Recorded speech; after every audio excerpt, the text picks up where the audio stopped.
Leo, yeah, my people, my name is Alan the Wise.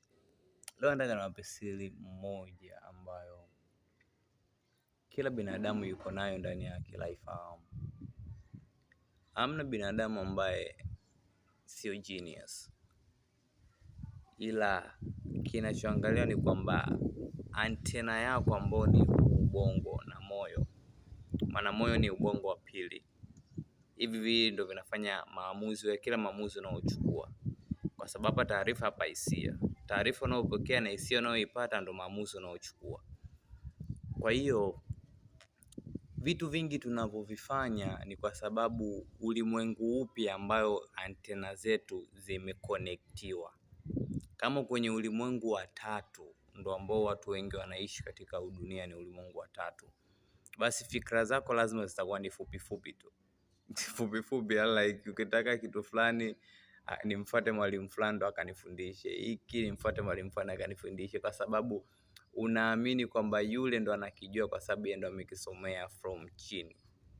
Ila kumbe ukitap kwenye ulimwengu wa juu zaidi, hamna kitu ambacho utashindwa kukijua, kwa sababu uelewa wako unakuwa very speed, kwamba kitu ukitaka kukifanya unakisoma sasa hivi unakifanya sasa hivi.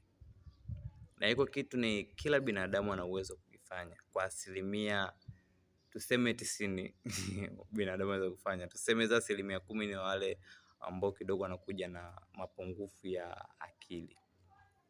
Ila kama unaweza kufikiria vizuri na kila kitu kiko vizuri, kinachotukwamisha ni taarifa, hisia na ulimwengu ulioweza kutap in. Kwa sababu hivi vitu vikikuendesha, maana yake uko kwenye ulimwengu wa tatu.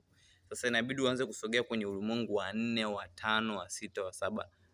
Unavyozidi kupanda ndo zidi uelewa wako unazidi kuwa speed, kwa sababu umechomoa ile antena afu umechomeka kwenye mawimbi ya juu zaidi.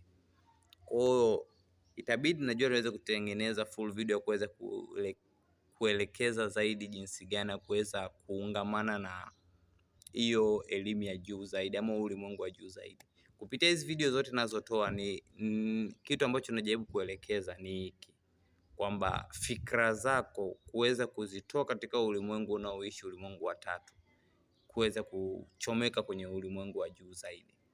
Kama utaweza kufuatilia hizi video zangu na ukaweza kuzisoma na kuzifanyia kazi, utaanza kuona mabadiliko mengi tofauti, kwa sababu mengi ni kusababisha ubongo wako kufikiria na kufanya maamuzi ambayo ulikuwa uyafanye, ndo ubongo wako utaweza kukua.